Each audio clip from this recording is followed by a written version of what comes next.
수행기 마음가짐 합시다.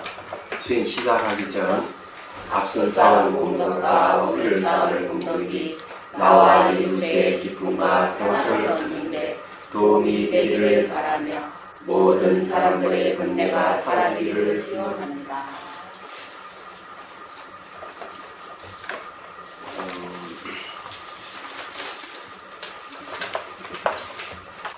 사와 공 할 차례죠? 예.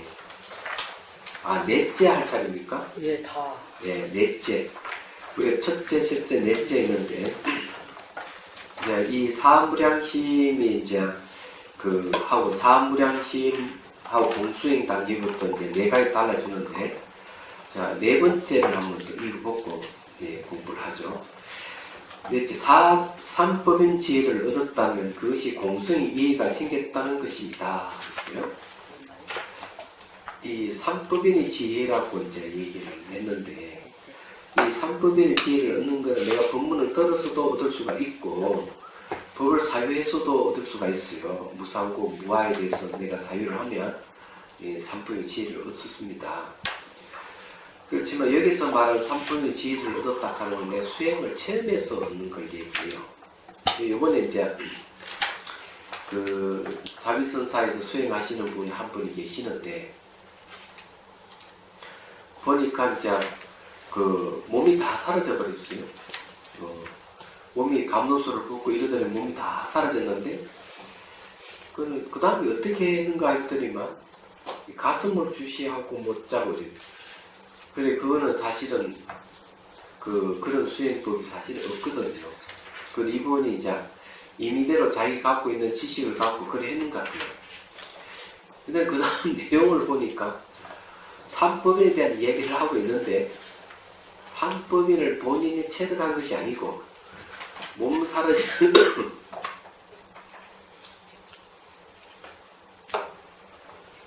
그 몸 사라지는 과정을 통해 가지고 이 무상고 무아에 대한 이해가 생긴 거예요. 그래서 수행을 하다 보면 그런 이제 이해가 생기는 건 좋아요. 그렇지만 내가 이해가 생기는 거하고 직접 그것을 몸으로 체득하는 것은 좀 차이가 있는 겁니다. 그래서 제가 이 얘기를 했어요. 이 몸에서 일어나는 변하는 것은 물질적 현상이고, 또 그거를 기울여서 지켜보는 건 정신 현상이니까 이 두 가지를 우선 첫 번째 구분할 줄 알아야 되고, 두 번째 일어나고 사라지는 명확하게 볼 줄 알아야 된다. 그래서 몸 사라지는 과정을 통해서 이것을 체크하는 게 좋다고 제가 얘기를 했습니다. 그래서 이제 얘기를 그래 자식 관찰해서 체득을 해야 된다 이랬더니만, 금방 알아차리고, 이것은 내가 그냥 생각해서 이런 이해를 얘기하는 게 아니고 내 눈을 직접 확인해서 무상고 무아를 체험해야 된다는 말이지요? 이렇게 묻는 거예요. 그렇다고 하니까 그렇게 해보겠다 얘기해요. 근데 이게 이제 내가 이해하는 거하고 직접 뭔가 마음을 통해서 무상고 무아를 직접 체험해보는 거하고는 상당히 이제 차이가 있다는 걸 좀 말씀드립니다. 근데 이런 이제 체험이 오면은 그때 내 공성에 대한 이해가 온다는 거예요. 이건 어디에 나오는 말인가 하면은 해심일경의 원척 스님의 소에 보면 이 얘기를 하고 있어요. 공성에 대한 이해가 생긴다 그랬습니다. 자, 그 다음에 그러면 수행 방편이 달라집니다. 다시 말하면 삼법인의 지혜가 알아차림의 직감에 의해 생겼다면 공성은 눈으로 볼 수도 없고 손으로 만질 수도 없습니다. 그래서 다시 삼법인의 지혜에 의해 생기는 법공의 이해를 바탕으로 본격적으로 자비공간의 차원으로 들어갑니다.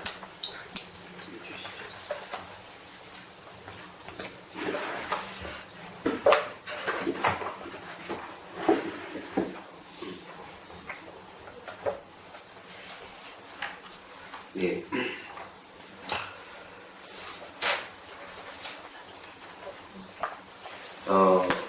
그래서 이제 이 법공이라고 하는 것은 이제 공성의 이해가 생겼다 하는 그 공성이 바로 법공을 얘기합니다. 그래서 이 법공의 이해를 바탕으로 본격적으로 자비공간의 차원으로 들어갑니다. 자비공간에 빌공자가 들어가 있죠. 공을 관하는 걸 얘기합니다. 여기 왜 자비라는 말이 들어가느냐.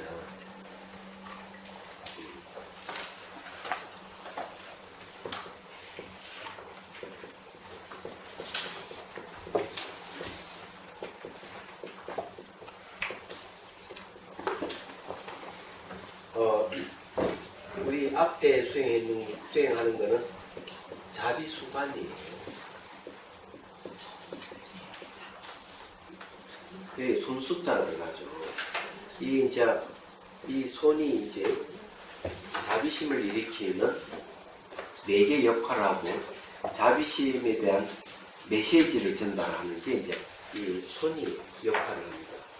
그래서 내가 자비심이 생긴 상태에서 이제 이 공을 관하는 게 이제 자비 공간이에요. 근데 그 뭐가 다르냐 하면 이 자비 수관에는 방편이 많아요.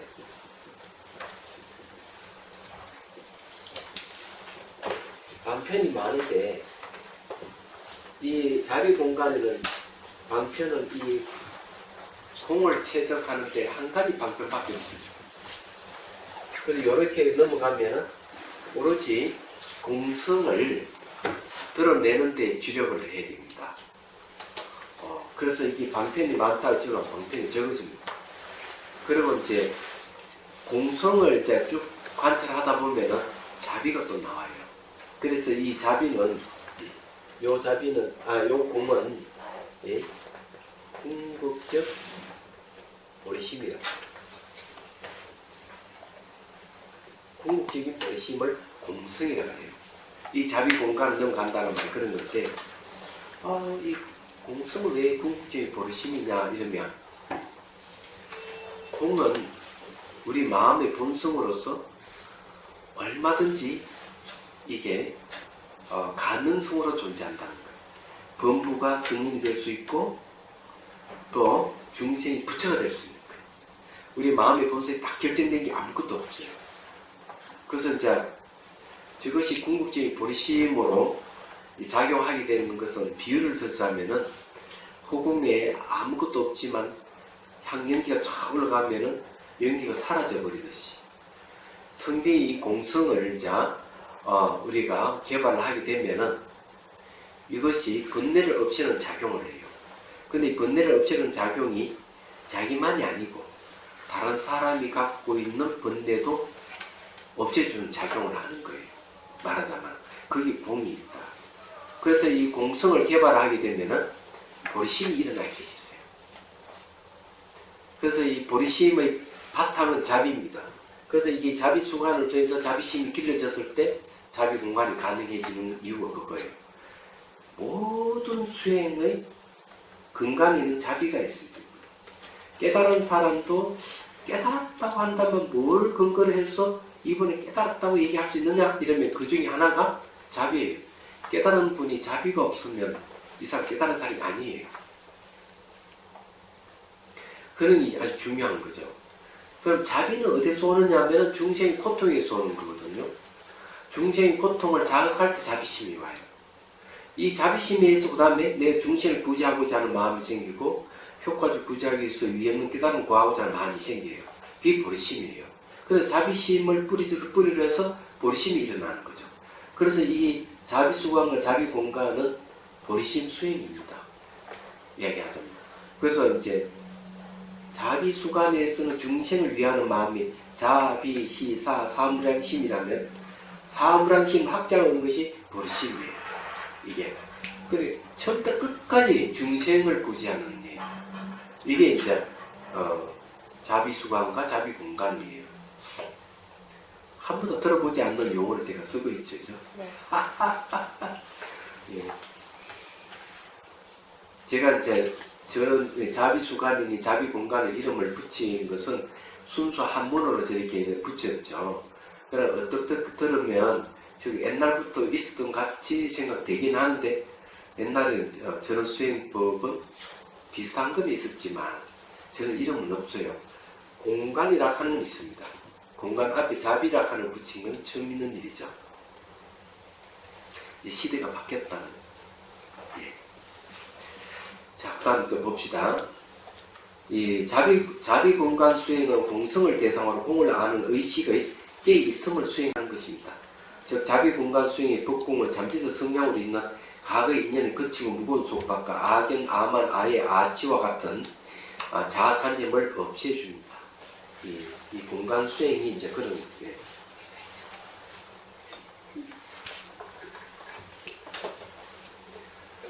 저는 그렇게 생각해요.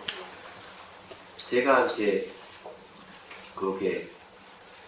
제가 송강사 오래 살았는데 송강사에서 멀지 않는 곳에 실상사라는 게 있습니다. 남은 실상사가 있거든요. 지리산자가 있습니다. 그래서 이제 거기에 종종 이제 그 스님들이 모여가지고 세미나도 열고 토론도 하고 그래요. 그 이제 주도하시는 분이 그때 도법 스님이었습니다. 근데 한 번은 이제 저도 이제 주제 발표를 하나 하게 돼가지고 갔었는데 거기에 어떤 일이 생기는가 하면은 한 스님이 이런 얘기했어요. 깨달음이 사회에 전혀 도움이 안 된다. 이런 말을 했어요. 자, 이 깨달음이 사회에 도움이 안 된다. 이 스님은 이제 그 사회활동 굉장히 많이 하는 스님이에요. 그런데 그 모였던 대중들에게 아주 폭발적인 반응을 일으켰습니다. 난리가 난 거죠. 얘기하자면. 자, 한번 생각해보면 깨달음이 사회에 도움이 안 된다면 불교는 진즉 사라졌어야 돼요. 불교를 깨달음이 종교로 하는데 만일에 그런 깨달음이 종교가 이 역할을 제대로 못한다는 것은 굉장히 슬픈 일이에요. 저는 해석을 그렇게 했습니다. 깨달음이 사회에 영향을 못 주는 게 아니라 깨달음이 종교의 불교가 사회에 제대로 역할을 못하고 있다 하는 생각을 갖게 됐습니다. 이 깨닫는다 하는 것은 말한 깨달음의 다른 이름은 지혜입니다. 사실은요. 지혜가 없으면은 안 된다는 얘기죠. 지혜라 하는 것은 무지를 없애주는 건데 무지가 사라지면은 누가 이게 비리를 저지르겠어요? 고위공직자들이 뭐 뇌물을 받는다든지 그렇게 하겠습니까? 선충한다든지 이런 게 하겠습니까? 저는 안 한다고 봅니다. 그런데 이제 이런 그 불교의 역할이 너무 미미하기 때문에 그런 말이 나오지 않았느냐 그런 생각이에요. 그럼 그때만 해도 제 생각에는 절에서는 기도는 많이 하는데 법문은 많이 이루어지지 않고 있지 않을까 하는 생각을 했습니다. 그 반증 중에 하나가 2003년도 가을에 10월 달에 제가 용련사 주지로 이제 가게 돼서 또 처음으로 이제 주지를 하게 됐어요. 근데 저를 살펴보니 거의 7대 보공 중에 하나예요. 이 용련사가 부처님 진시사를 모시고 있는 절이기 때문에 7대 보공 중에 하나인데 정멸 보공 중에 하나인데 놀라운 거는 법문이 거의 없고 기도만 있었다는 데 있어요. 그래서 제가 가서 법문한다 하니까 사람들이 구름같이 모였습니다. 일주일에 2차씩 법문했어요. 그래서 거기서 저기 카드를 새로 쓴 사람들이 1000명이 넘어요. 그 신도가 1000명 이상 늘었다는 얘기죠. 그만큼 이 법문이 굶주리고 있었던 거죠. 얘기하자면. 그런 거 봤을 때 그때만 하더라도 법문이 별로 없었다는 생각을 하게 됩니다. 법문이 이루어지지 않았다는 것은 사회에 영향이 별로 없었다는 얘기입니다. 부처님 법이 무엇인지를 모르는데 어떻게 사회에 영향을 줄 수 있느냐. 그렇지만 여러분들 꾸준히 법문을 들었기 때문에 알게 모르게 얘기되잖아요. 즉 한 사람이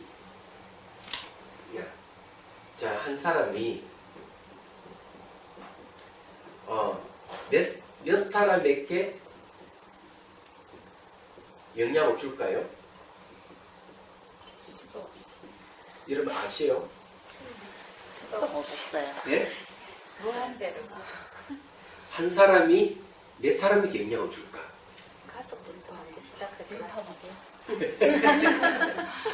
(20명이다) 직접적인 거 아니에요?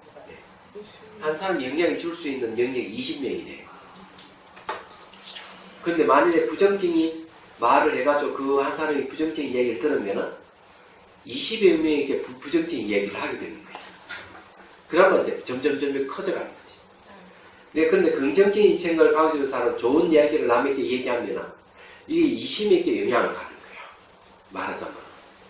굉장히 파급 효과가 있는 거죠. 근데 기도만 하면은 파급 효과가 있을까? 그게 없는 거죠. 그래서 항상 법이 중심이 돼요. 불법성 한 3보 중에 법이 중심이 돼요. 법이 중심이지 부처가 중심도 아니고 성이 중심이 아니에요. 3보는 법보가 중심이에요. 이 법을 수행하는 일을 갖다 성이라고 그러고 법을 깨치는 것을 부처라고 하는 거예요. 얘기하자. 이 법이 없으면은 부처도 없고 성가도 없고 다 없어지는 거예요. 그런데 저래서 법문을 안 하고 기도만 했다 이러면 불법이 필수가 없는 거죠. 기도도 필요하고 다 필요한데 항상 중심이 법문이 중심이 돼요. 이 법을 중심으로 해서 기도를 하고 법을 중심으로 해서 수행을 하고 봉사를 하고 이렇게 해야 되는 거예요. 근데 절이 이게 법이 중심이 아니고 기도 중심으로 하니 봉사도 안 되고 얘기하자면 부처님도 이해를 못하고 성가의 성녀도 이해를 못하는 거예요. 안 되는 거죠 이게. 기도는 뭐 절에서 많아? 다 종교도 다 하죠. 안 그래요? 그래서 이게 법이 굉장히 중요하다. 이렇게 이제 말씀드릴 수가 있어요. 그리고 이 말이 엉뚱한 쪽으로 가버렸습니다. 그냥 넘어갑시다. 사와 공으로 갑니다. 버릴 사자이고 빌공자예요.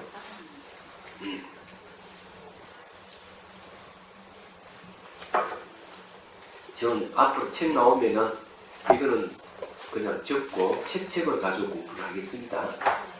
책을 갖고 공부를 할 테니까. 이거 다 배우고 해야 되는 거 아니에요? 예? 이거 다 배우고. 이거는 이제 그냥 기념을 가지고 계시고. 그래요? 기념을 갖고 계시고. 이제 책 나오면 하겠습니다. 책은 이렇게 깔끔하게 잘 나왔고요. 뭐 표지도 그런대로 뭐 괜찮다 그러고 제목도 괜찮다고 다들 그렇게 하니까 예, 일단 만족합니다. 만족하는데 사실은 제가 이 책을 만드는 이 재주가 좀 있으면 간섭을 좀 더 많이 했을 건데 간섭을 좀 적게 해가지고 그런 대로 이제 표지는 제가 간섭을 엄청 해서 이쁘게 나왔어요. 그 내용에도 좀 더 간섭을 더 해야 되는데 제가 이 글씨를 쓰고 그림을 그리는 게 제 주업은 아니거든요. 그런데 참 이상하게 못 그린 그림에 못 그린 글씨를 써도 사람들이 이쁘다 하니까 이거는 참 불가사의한 일이고 얘기하자면 그러다 보니 제가 또 이렇게 안목이 좀 높아져가지고 이 보면은 아니야 싶은 게 아니다 그러거든요. 그래서 책 표지도 여러 번 수정을 했어요. 제가 자꾸 간섭을 했죠. 자, 이제 엉뚱한 얘기는 그만하고요. 예. 자, 앞에 자비사 세 가지 마음이 조금이라도 있으면 마음의 평정 상태를 이어갈 수 없으면 공의 시기가 일어나지 않습니다. 근데 여기에 이제 한 가지 얘기를 할 게 있는데요. 혹시 깨달음에 이르게 될 때 자비희가 필요할까요? 어떻게 생각할까요? 내가 이 깨달음에 지금 한 발짝 다가서고 있는데 자비희가 있으면 못 깨닫습니다. 그러면 중생구제로 어떻게 해요? 네. 그러니까 그 잘 이해를 하셔야 돼요. 지금 깨달음에 이르게 될 때 가장 중요한 평정 상태예요. 근데 자비희가 있으면 평정 상태에 이르지를 못하는 거예요. 자비희는 뭔가 하면은 강력한 마음의 작용이에요. 그래서 이 강력한 마음의 작용이 평정 상태에 이르러야만이 그 다음 깨달음이 이르렀을 때 비로소 다시 자비희가 다시 펼쳐집니다.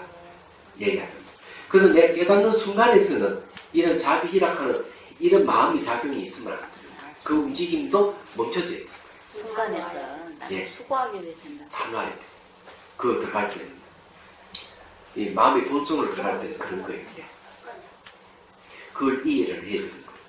근데 이런 거는 안 좋아요. 내가 깨닫고 난 뒤에 내 중생부지하겠다 하는 거는 고리타분한 방법이에요.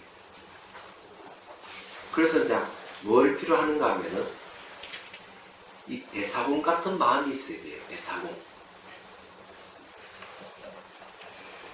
대사공 같은 마음이 뭐냐?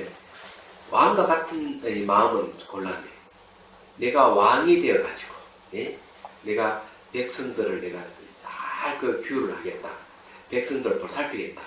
이런 마음가짐 뭔가 내가 깨닫고 난 뒤에 내가 중생부지하겠다. 이런 말이지. 그래서 그건 늦어요. 언제 붙여질 건데. 그래서 이제 이런 사고방식 이런 거예요. 가서 법문을 요청하면 제가 아직 수행해서 못 깨달았으니까 깨달으면 제가 법문해드리겠습니다. 이런 소리가 똑같은 거라. 그럼 배수학은 이런 거예요. 배를 타고 갈 때 자기 혼자만 타고 가는 게 걷는 게 아니고 다른 사람도 배에 다 타시라고 그러고 자기가 배를 지어가는 거죠. 그럼 여기는 자기도 탐진치 강을 건너게 되고 다른 사람도 그 덕에 같이 건너게 되는 거죠. 그와 마찬가지로 매우 능동적으로 내가 도움을 주면서 도움 주는 것 자체가 내가 수행이 되고 동시에 도움을 받는 사람도 법문을 듣고 도움을 받고 같이 건너가는 거죠. 내가 뭘 성취하고 난 뒤에 도움을 주는 게 아니고 내가 완전한 성취 이루어지지 않았지만 그래도 내가 좀 더 안다면 그걸 가지고 도움을 주면서 같이 건너가는 거죠. 이게 대성이에요. 이게 좋은 방법이다. 저게 이건 좀 엇나간 질문인데 이제 세속에 가려면 내가 부자가 되어서 뭐 이렇게 도식하고 베풀겠다 그 말이 아니라는 거잖아요. 그렇죠. 그건 안 됩니다. 왜냐하면 내가 부자 돼서 내가 베풀겠다는 건 자 언제 부자 될 건데 알 수가 없는 거야. 그래서 경전이 그 얘기 나옵니다. 비슷하게 그 이제 한 비구니 스님이 장군촌을 지나가요. 장군촌에 가는 거는 이제 그 군사들이 이제 가족들이 모여 사는 곳이에요.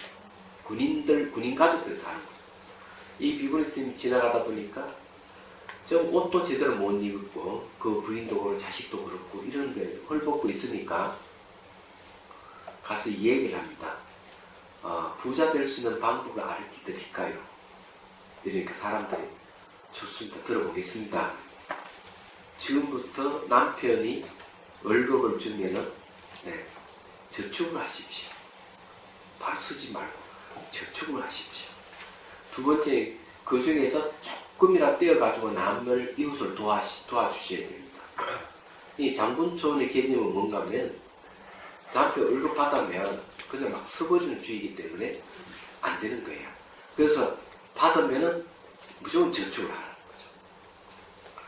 그건 정말 그럴 때 얼마 되지 않아서 그 장군촌이 활기를 띠고 부자가 된 거야. 이 비구니스님이 말 한마디에 근데 보시 개념은 뭐냐면은 내가 남보다 조금 나으면 그만큼 보시를 하는 거죠. 어렵더라도 보시할 수 있는 능력이 있으면 하는 거예요. 이거는 가면 돌아오게 돼요. 법칙이 그런 거예요. 주면 돌아오게 돼요. 이게 이제 인과응보의 원리예요. 말하자면. 그렇기 때문에 그런 건데 중요한 거는 마음이죠. 베푼다 하는 건 마음을 여는 거니 소통하는 거, 이 자체가. 그러고 보니 여러분들이 출판 비용을 대주셔가지고 많은 스님들에게 소통하게 됐어요. 제일 먼저 이제 그 22일 날 여기에 그 비구니 스님들 그걸 하면 이제 비구니 스님들에게 이제 책을 보시를 하게 되는 거죠. 근데 보시를 하게 되는데 그는 바로 여러분들이 출판 비용을 냈기 때문에 가능한 겁니다. 그리고 여러분들이 이런 거 나갑니다. 얘기하자면 그것도 이제 생각해 보면은 예를 들어서 한 사람이 이런 거예요. 한 사람이 100만 원을 냈다. 이러면은 이 100만 원어치의 책을 보시랍니다. 책을 보시하면은 그러면 몇 명에게 혜택을 갈 수 있을까? 네? 20명. 20명. 자, 20명이라면 이래 되죠. 5만 원. 그런데 또 한 사람이 있다 이게. 또 한 사람이 이제 두 사람이 이제 했는데 한 사람은 10만 원을 냈다. 그럼 10만 원을 내면은 두 권이죠. 두 권이 되겠죠. 2명. 그럼 두 권하고 20권을 보태면 22권이 되는 거죠. 말하자면. 그러면은 한 사람이 100만 원을 20명에게 영향을 가지만 한 사람이 10만 원을 내면 보태가 22명에게 22권이니까 22명에게 영향을 가는 소통이 되는 거예요. 그 또 한 사람이 만일에 30만 원을 냈다 그러면은 여기에 또 그 많은 사람 숫자가 늘어나는 거예요.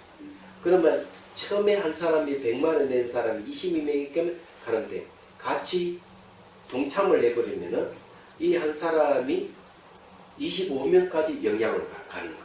100만 원을 20명이 갈 거라 100만 원이 25명을 가는 거예요. 그래서 이게 이제 그 보시하는 사람들은 같이 이렇게 모아서 가는 얘기하죠. 이게 이제 맞는 방법이에요. 그래서 이제 거기에서는 이런 방법을 스리랑카에서는 어떻게 하는가 이런 거예요. 이 해제하고 나면은 그 보시하는 기간이 있어요. 뭐 가사를 보시한다든지 그다음 의약품 보시한다 이렇게 하는데 그러면 이 절 앞에 이제 이 신도들이 이제 쫙 보시하러 갑니다. 근데 가난한 사람은 어떻게 하는 줄 아세요? 가난한 사람들은 이렇게 해요. 보시물을 들고 가잖아요. 의약품이라든지 옷이라든지 이렇게 들고 가면 그래가지고 자기 보시할 수 없는 사람 거기 서 있다가 손을 얹어서 동참합니다. 동참을 하는 거예요. 얘기하죠. 그래서 이제 자기는 베풀 것도 없고 이러지만은 마음이라도 그렇게 한다. 얘기하는 그게 맞는 얘기. 못되게. 그게 참다는 못되게. 예. 그래, 그 저리수는 그렇게 재밌는 방법이에요. 저는 그렇게. 제가 무슨 말이 이해가 되시죠? 그래서 이렇게 할 거예요. 그래서 이제 지금 제가 들을 때 이걸 이 스님들께 들을 생각한 거는 저기 제가 백담사에서 기본선언의 스님들의 강의를 제가 했거든요. 대승신은 강의하면서 자, 설명 내가 책이 나올 것이다 이러니까 그 스님들이 책 나오면 저희 좀 주십시오 요청을 했어요. 그래서 제가 드리겠다 그랬어요. 그래서 기본선언의 스님들을 주고 그 다음에 저기 이제 유론 스님들을 주고 그 다음에 복년사 또 강의 듣는 스님 올 전에 가서 강의합니다. 그거 꽤 많아요. 30이 훨씬 넘습니다.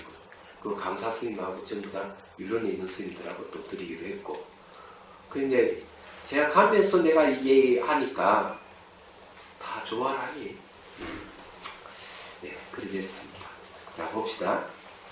네. 예. 제가 자 산은 버릴 사자는 삼매 현상으로 평정을 떠납니다. 이러한 삼매 속에서 공의 지혜가 생기고 깨달음이 일어납니다. 삼매와 옹성이 상응하여 둘이 아니므로 사무량심의사와 삼법인 다음 단계의 공은 통합됩니다. 그래서 산은 기밀이 없는 공처럼 평등합니다. 산은 선정을 얻고 유지하는 데 중요한 역할을 합니다. 구주심 중 최극적정심부터 평등사가 있어야 합니다. 혼침과 들뜸이 없이 존경하고 부유한 마음의 작용과 상태를 유지하게 합니다. 이 9단계를 머무는 마음 가운데 조수심과 적정심 단계에서는 혼침과 들뜸을 없애기 위해 혼침과 들뜸을 없애는 생각을 일으켜서 없앴다면 없애는 생각을 짓는 그 생각을 이 최극적정심 단계에서 버려야 합니다. 최극적정심에서는 이런 생각이 오히려 적정심을 방해하는 요인이 됩니다. 그래서 혼침과 들뜸을 없애기 위한 생각을 짓는 그 생각을 버리는 것입니다. 근데 이게 무슨 말이냐면요, 이런 거예요. 내가 병이 들었다 이게요. 그래서 이제 약을 처방받아 약을 먹었어. 그럼 병이 나았어. 그럼 병이 나았으면 그 약이 좋으니까 계속 먹어야 됩니까? 먹지 말아야 됩니까? 안 먹어야 돼. 안 먹어야 되죠. 근데 난 이렇게 먹었어. 그 약을 먹는 사람이 있거든요. 요번에 동티백 갔을 때 열심히 수행해가지고 그 고산병이 없는데도 불구하고 고산병 약을 먹고 있습니다. 사람들이. 그거 같은 거죠. 이제 고산병이 사라졌으면 약 안 먹어도 되는데 계속 먹는 거야. 혹시 걸릴까? 이런 거는 이제 안 좋은 방법이에요. 대처하는 것이 지나치다는 거죠. 대처하는 지나치는 것은 수행 진세를 막는 거예요. 안 됩니다. 혼침과 들뜸을 대체가 없어져 버리면은 그 다음에는 그 대처했던 마음을 버려야 돼요. 그래서 약을 가감하시 버려야 돼요. 그때 다시 평정이 오는 거예요. 이 평정 상태라 하는 그런 거죠. 말하자면. 그래서 자비, 희하는 사랑은 탐욕과 분노를 없애는 작용을 했고, 비는 해침과 슬픔을 없앱니다. 희락하는 기쁨은 기뻐하지 않는 마음을 없애는데 유화를 없애는 마음이에요. 무화가 생기면 기쁨이 생겨요. 그러면 이 세 가지는 자기 기능을 다 했다면 평등 사에서 가감을 다 버립니다. 얘기하죠. 그래서 여기는 사하고 공하고 서로가 상관관계를 맺는다는 거죠. 공이 뭔가 하면 공과 같이 비어있는 마음이거든요. 그게 평정 상태하고 서로 딱 맞는 겁니다. 그래서 평등이라는 말을 쓰는 거예요. 얘기하잖아요. 그래서 평등을 평정으로 대치하는 것이다. 대하여 치료하는 것이다. 이렇게 얘기합니다. 그런데 이런 이야기는 비슷한 게 이제 또 있어요. 예를 들어서 이제 보면은 혹시 이런 말을 들어본 적 있죠? 백천간두 진일보. 네. 근데 이 백천간두 진일보라고 얘기하는 게 이게 백척되면 한 33m 정도 될 거예요. 못해. 그러면 그 꼭대기에서 다시 한 발을 내디딘다 이게야. 이 말은 뭔가 자기가 의지하고 있던 걸 차버리는 거죠. 자기가 의지하고 있던 것까지 버려야만이 되는 거예요. 그래 약을 써가지고 병이 났다면 그 약까지 버린다는 소리. 똑같은 얘기입니다. 깨달음의 향기, 아란의 향기가 있으면 아란이 될 수가 없는 거예요. 아란의 향기마다 버릴 때 아란이 되는 거예요. 똑같은 원리예요. 그래서 똑같은 원리로 신령스러운 거북이는 지나가면서 자기 그림자를 다 없앤다. 발그림자. 걸어가면 발자국이 남아있으면 사냥꾼이 잡힌다. 그래서 영양은 아주 그 지혜가 있어서 긴 뿔을 가지고 나무에 다 걸치고 잔대. 왜? 발자국 안 남기게 했어. 그래야만 이 사냥꾼에게 안 잡힌다는 거지. 그래, 이게 이제 수행하는 데 있는 게 중요한 거. 근데 그러면은 수행자 중에 초보자는 어떤 사람일까? 수행을 좀 해서 체험이 생기면 막 얘기하고 싶어 하는 거야. 나 이런 체험이 막, 그러면, 이 사람 초보자구나. 이래 생각하면 딱 맞는 거죠. 그러면 그런 시기가 지나고 난 뒤에 이제 수행 열심히 하다가 진짜 뭐가 또 오면은, 이게 가만히 입이 건질건질해 가만히 있지 못하는 거야. 근데 말하고 싶어 하는 마음이 생기면, 그러면 아직 멀은 거야. 그런 마음이 있을 때. 그러니까, 그거 같다. 이 말을 하면. 자, 그 다음에 사수와 사수의 성정을 수반하면 이 사수하는 것은 감각이죠. 평정이 감각입니다. 수반하면 사구정이라고 합니다. 자, 이 평등이라는 사는, 평정이라는 사는 뭘 갖추게 돼? 갖출 것자도 없죠? 선정을 갖춘다. 고요함을 갖춘다. 이런, 그래서 사구정이에요. 그 색계의 제4선정과 무색계의 제4무색정 및 사의 작용에 의하여 욕계의 선정심과 욕계의 선정은 이 착하고 깨끗한 마음과 함께하는 욕계정이 미지정과 중간정을 말한다. 자, 욕계정의 미지정은 뭘까요? 요거는 등지입니다. 등지.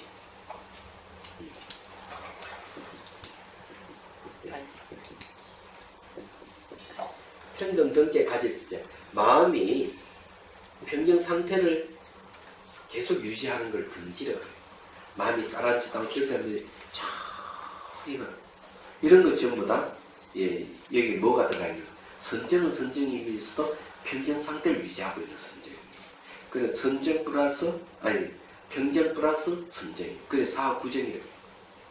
이런 게 이제 색계 제4선정도 있고 무색계 4무색정도 있고 있지만은 욕계정도 그리고 등지도 거기 포함된다 이런 얘기야. 자, 또한 사는 중도의 뜻이 있습니다. 중도는 공성이므로 사와 공은 상합니다. 그래서 공의 지혜를 일으키는 원인이 됩니다. 이변에 떨어질까 염려에 항상 중생편에서 법계의 진실에 대하여 생각을 일으키기 때문에 이변을 가는 유무라든 이런 극단적인 걸 얘기합니다. 고락도 거기 들어갑니다. 그러므로 사는 버릴 사자는 모든 것에 실체가 없다는 것을 아는 법공의 지혜가 생기게 하는 원인입니다. 이 지혜로 마음은 평온해지고 자유로워집니다. 자, 봅시다. 그러므로 사는 모든 것이 실체가 없다 하는 것을 아는 요 했네요. 법공의 지혜가 생기게 하는 원인입니다. 이 지혜로 마음은 평온해지고 자유로워집니다. 물론 사법의 지혜도 예는 아닙니다. 또한 이 지혜로 인하여 불평등의 생각에 덮여있던 한량없는 마음의 본성이 평등한 마음이 드러납니다. 진정한 평등은 냉정한 것도 무관심한 것도 아닙니다. 오히려 나와 나 그리고 나와 모든 존재 간의 따뜻함과 행복을 느끼게 합니다. 이런 마음은 모든 것을 동등하게 볼 수 있는 능력에서 비롯됩니다. 미국에 여성들이 참정권을 얻게 된 동기가 어딘지 아세요? 그게 1900년대인가 여성들이 들고 일어났어요. 그런데 조사를 해보니까 바로 불교의 영향이 있습니다. 얘기하거든요. 불교에서 남녀 평등, 모든 평등을 얘기하고 있는데 미국의 기독교 사회에서는 여성이 매우 억압받고 있었던 거 얘기하잖아요. 그래서 이제 여성들 일어나가지고 참정권을 요구 그랬답니다. 그래서 나중에 이제 이 불교를 알고 보니까 불교 내부에서도 뭔가 불평등한 요소가 있다 하는 데 발견하게 되죠. 교리는 평등하게 얘기를 하는데 동양의 생활 습관 자체가 유교적인 성향이 좀 있어가지고 남녀 불평등이 존재했었던 거예요. 얘기하자면. 그럼 지금은 이제 어림도 없죠. 그런 게 안 되는 거예요. 그래서 그런 걸 이제 미국에서도 그런 일이 있는데 불교 영향이 참 대단하다는 생각을 합니다. 여기서 이런 평등이라든지 동등이라 하는 말을 쓰는 것이 불교의 기본적인 이게 알고 보면. 그런데 한 번도 이 불자들이 앞에 나서가지고 이런 운동을 하는 사람이 잘 별로 없는 것 같아요. 그래서 이게 이제 그 인권 운동이라든지 여성의 그 양성평등 운동도 알고 보면은 바로 이런 불교에서 말하는 동등하다는 평등한 입장에서 이를 기치를 세우고 이래야 되고, 그다음 환경운동이라든지 또는 그 동물보호운동도 저는 제가 생각하기에는 이걸 근거해서 해야 된다고 보는 거죠. 말하자면.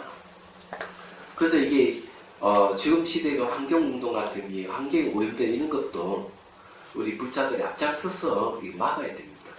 제가 그때 얘기했잖아요. 채식을 하는 것이 지구 온도를 낮추는 것이다.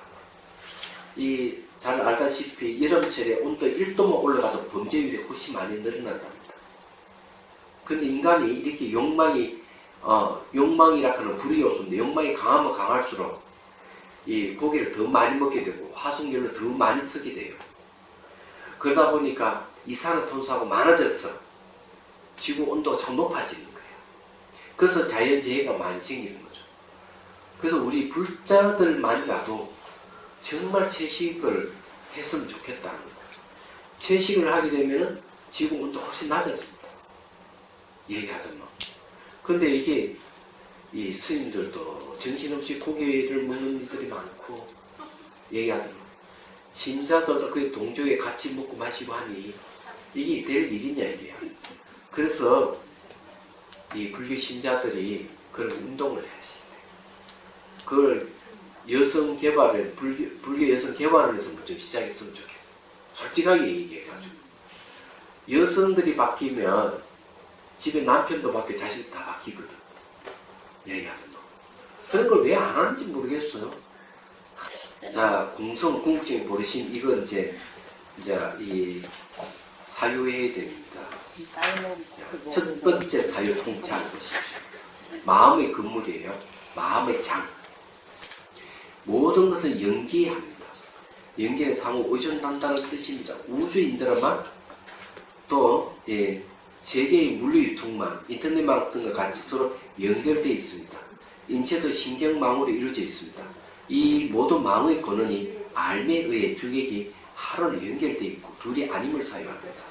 마음의 망이나 연기를 아는 마음입니다. 아는 마음이 없으면 연기를 알 수 없기 때문입니다. 마음도 연기합니다. 그래서 모든 존재가 상호 우선함으로 독립된 것도 없고 마음이 많고 마음의 장임을 이해합니다. 근데 제가 그 송강사 있을 때 전화를 한 통을 받았어요. 옛날에 한 얘기지만 그 학인이 공부하는 학인이 아주 당돌하게 스님 강의를 테이프를 들었대요. 들었는데 도저히 이해할 수 없는 게 있으니까 질문하겠다. 연기가 뭡니까? 이래 묻더라고. 연기가 뭐냐고. 이 질문하는 게 좀 가시 같은 게 좀 있는 것 같은 느낌이 들긴 들었는데 스님이 전화를 하고 내가 스님 전화를 받는 것 이것이 서로 연기다. 연기하기 때문에 소통이 일어나지 않느냐 이렇게 얘기했어요. 두 번째 질문. 연기가 어떻게 마음입니까? 예. 스님 강의를 들으니까 연기가 마음이라 그러는데 자기 이해가 안 됩니다. 연기가 어떻게 마음입니까? 이렇게 묻더라고요. 그럴 때 얘기했습니다. 스님이 저를 알고 제가 스님을 알지 않습니까? 이 알미에 의해서 소통이 일어나고 있죠. 이 알미 연기하고 있는 거예요. 알미 연기고 연기가 알미입니다. 제가 이렇게 얘기해 줬습니다. 이건요 굉장히 자명한 사실이에요. 한 가족이 이렇다고 한번 생각해보면 이렇게 생각해 보십시오. 이게 실제 있었던 이야기인데 저기 영덕인지 여물인지 잘 모르지만 광고를 했어요. 광고를 낸 이유가 뭐냐면 그 남편이 자기 아내의 가족을 찾기 위해서 광고를 했어요.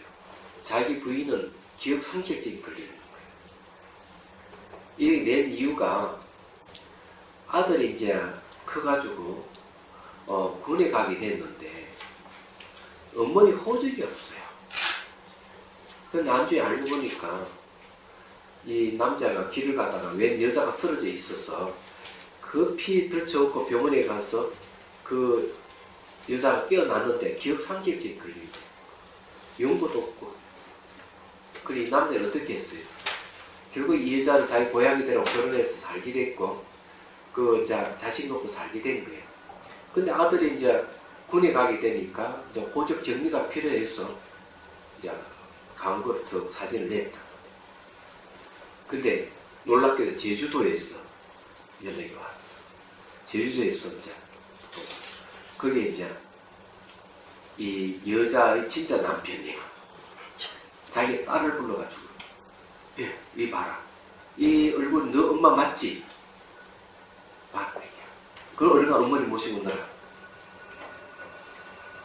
그래서 간 거야. 가서 딸애가 자기 어머니 보고 엄마 하고 보니까 당신 누구요? 그래. 왜 그러면 기억이 상실되기 때문에 모르기 때문에 알미 있으면 서로 소통된다 모르기 때문에 자기 자식인데도 뭐하라고. 이게 실제 있었던 얘기.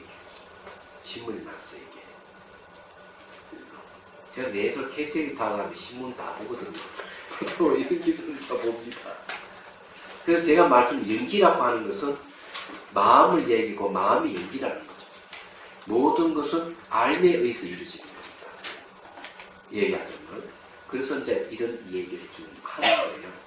자, 인체도 신경망으로 이루어졌다는 이 말, 무슨 말이냐면, 세포도 두 종류가 있어요. 세포 두 종류가 있는데, 하나는 움직이는 게 있고, 하나는 움직이지 않는 게 있어요. 그래서 이게, 움직이는 세포가 돌아다니는 거죠. 온몸 싹 돌아다니면서 기존 불박이 세포하고 붙었다 떨어졌다 붙었다 떨어졌다 이렇게 교감을 합니다. 세포 자체도. 그래서 이게 이제 하나의 망을 형성하고 있는 머리부터 발끝까지 이렇게 돼 있어요. 이게. 그래서 이게 신경망이라 제가 이렇게 했는데 그렇습니다. 이게 전부 연결되어 있는 거죠. 말하자면. 그래서 이제 이 마음의 망이라고 하는 말은 또 하나는 뭔가 하면은 보이고 들리는 이런 형상, 색깔 이런 것들 전부 다 마음이 투영돼서 나타나지. 파장의 세계에 마음이 거기 감정의 생각을 더 씌워가지고 모양과 색깔과 냄새와 소리를 인식하게끔 하는 거죠. 그래서 알고 보면 저 마음이 망입니다. 이게. 그리고 마음의 장이죠. 이 마음의 장이 이런 뜻이에요. 이게 아주 중요한 개념인데 여러분들이 이걸 알면은 이 사회 현상도 알게 돼요. 자, 요 눈이 있고요. 요 사물이 있다. 그래서 이 눈이 사물을 인식을 해요. 딱 보는 거죠. 보면은 요걸 갖다가 서로가 인연이 딱 되는 거죠. 서로 인연이 딱 되면, 여기 서로 인연이 되면 그 다음에 뭐가 생기는 하면 시각이 딱 생깁니다. 시각. 그럼 다시 시각이 눈을 통해서 이게 무엇이다 판단을 하게 됩니다. 구조가 여러 개 돼 있어요. 그러면 이 시각은 뭘 포함하고 있습니까? 시각은 눈과 이 대상의 장이 되는 거예요. 이걸 장이라고 해요. 청각도 청각의 장, 후각은 후각의 장이 있는 거죠. 그런 의식은 의식의 장이. 이 장이라 하는 주관객관이 한 공간의 장을 이루고 있다는 거죠. 매 순간 이게 바뀝니다. 시각의 장은 청각의 장이, 후각의 장이 계속 바뀌어요. 마음의 장이 계속 바뀌어요. 바뀌는데 이 자체가 뭔가 인연이기 때문에 이건 인연이 다른 이름이 연기입니다. 잘 알다시피 상호 의존이라는 뜻이 있지 않습니까? 이래서 이런 걸 갖다가 마음의 장이라고 하는 이유가 여기 있는 거예요. 얘기하는 거. 이게 마음의 장이에요. 이해가 되십니까? 만약 이 구조를 잘 이해하면은 잘 이해하게 되면은 우리가 이 대인관계라든지 사물을 인식하는 거라든지 이런 걸 더 명확해져요. 얘기하자면. 그리고 이제 이 마음의 장을 통해서 서로 연기하고 소통을 하고 여기서 모든 일이 일어난다는 걸 알 수가 있죠. 이렇게만 인식이 들면은 넣다들 대상고 가지고 싶어 하는 마음이라든지 내치고 싶어 하는 분노라든지 이거 안 일어납니다. 얘기하죠. 바르게 이해하고 있기 때문에. 근데 스님, 마음의 장이기도 하지만 그 마음의 장을 만드는 것이 마음이지 않아요. 왜냐하면 마음이 없으면 그게 형성이 안 되잖아요. 마음 만든다 하셨는데 만드는 게 아니고요. 예. 이 마음의 장을 연기하는 걸 얘기합니다. 연기입니다. 예. 이 장이라고 하는 건 연기를 의미합니다. 두 개 하나 이 장을 이루는 시각이기 때문에 연기가 내용이에요. 글쎄요, 그 연기도 이게 마음이 연기를 만드는 거 아닌가 저는 그런 생각이 들어요. 반대로 하시면 좋겠어요. 왜냐면 관심이 없고 그러면 그거 형성이 안 되잖아요. 이 네, 맞습니다. 형성이 안 되잖아요. 네. 서로 연기하기 때문에 마음이 장이라고 하는 우리가 얘기를 할 수 있거든요. 예. 연기하고 있기 때문에. 예. 그 반대로 그것이 전부 다 마음이 만든 겁니다. 예. 그래서 그게 하은경이도 얘기하고 있죠. 하은경이 이렇게 얘기를 하고 있는 겁니다. 과거, 현재, 미래 모든 부처님을 알고자 하는가. 법계가 하나인 줄을 그러니까 약인용료지 삼세일체불 응강법계성 그러니까 법계가 하나인 줄을 응당히 관찰하라. 일체가 마음이 만들었다 하는 것을. 그러니까 마음이 만드는 다 연기하고 있다. 하고 있기 때문에 마음이 만드는 거라 그 말씀이에요. 마음이 만드는 것은 전부 연기라는 얘기죠.